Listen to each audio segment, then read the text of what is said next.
السلام علیکم ګرانو کتونکو، زه جهانګیر خان ستاسو په وړاندې نوی کال را روان دی.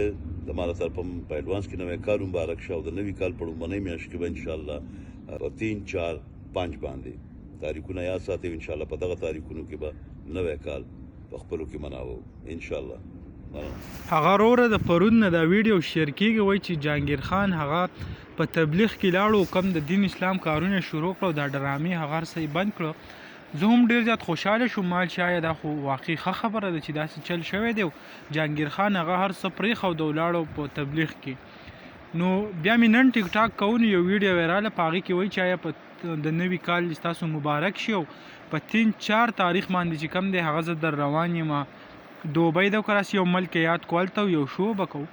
نو ما ویل چې یار دا کم حل جوړ دی. هغه دلته خلک راپاسي تصویران او ویډیوګانې شیر کوي، په تبلیغ کې لاړو، خو دا خلکو ته هم زاریان یم. لکه اوس دا تصویر تاسو ته ښکاري، دا ایډیټ کي ټوپۍ ورته ورفسر کي، یا د جهانګیر خان په ډرامو کې یو ایکټینګ کړی او هغه راوالي او بیا چې کوم دی په سوشل میډیا شیر کوي، پکې وایي چې آیا جهانګیر خان په تبلیغ کې لاړو. نو خلک وایي یو متل دی په پښتو کې، کونی ودرېږي خو هغه بل ټکی پسې نه شم ویلی.